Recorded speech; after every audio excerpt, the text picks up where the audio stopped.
El croup o laringotraqueitis aguda es una enfermedad que afecta la vía respiratoria superior. Es más común en niños menores de 5 años y por lo general es de origen viral. El agente causal de esta enfermedad es el virus de parainfluenza tipo 1, seguido por otros virus como el tipo 2 y 3, incluso virus como el virus sincitial respiratorio y la influenza estacional.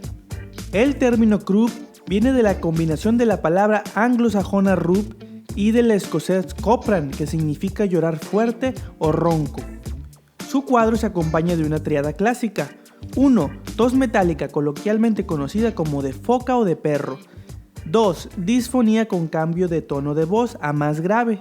Y 3. Estridor inspiratorio, que es un sonido chillante y estriduloso cuando nuestro bebé comienza a llorar. En el croup, a diferencia de la bronquiolitis, no suele haber sibilancias o pillido, ya que esta es una infección de vía aérea superior y no inferior como en la bronquiolitis. Ahora bien, el diagnóstico es meramente clínico, es decir, con una serie de preguntas y una buena exploración física es suficiente, sin necesidad de tomar exámenes de laboratorio como biometría hemática o muestras de moco. Sin embargo, a veces pueden solicitarse radiografías de cuello para visualizar el nivel de inflamación del croup o incluso para descartar la presencia de un cuerpo extraño.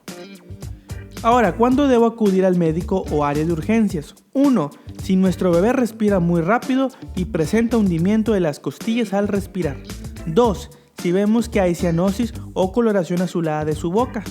3. Si presenta posición de trípode, que es un mecanismo de defensa en el cual nuestro bebé levanta su cuello hacia adelante para mejorar la ventilación. 4. Si hay un cambio en su estado de conciencia o si lo vemos somnoliento. Y 5. Que tenga mucha salivación. Una vez en el hospital, ¿qué podemos esperar? Inicialmente será evaluado por el médico de urgencias, quien clasificará el croup en leve, moderado y grave. Colocará oxígeno si la saturación está por debajo del 92%. Dentro del tratamiento intrahospitalario se deberá aplicar un esteroide intramuscular llamado dexametasona, el cual está avalado por numerosos estudios como piedra angular del croup, ya que ayuda a la disminución del estridor laringio. También es muy probable que nebulicen a nuestro bebé con 2 o 3 dosis de adrenalina racémica, que es un medicamento de uso exclusivo de hospital para mejorar la inflamación de la laringe.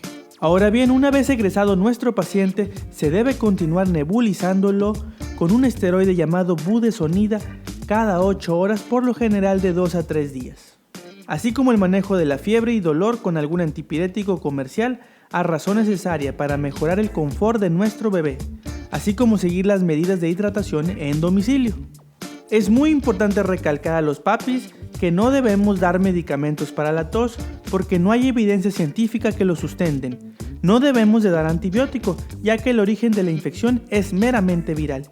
Y tampoco debemos de manipular en exceso la garganta del bebé para no crear un espasmo laringio. Cabe mencionar que también existe un fake croup, también llamado croup espasmódico, que aunque es benigno, es secundario a un componente alérgico y no tanto viral. Es más común en mayores de 6 años y por lo general tiene un patrón nocturno e invernal.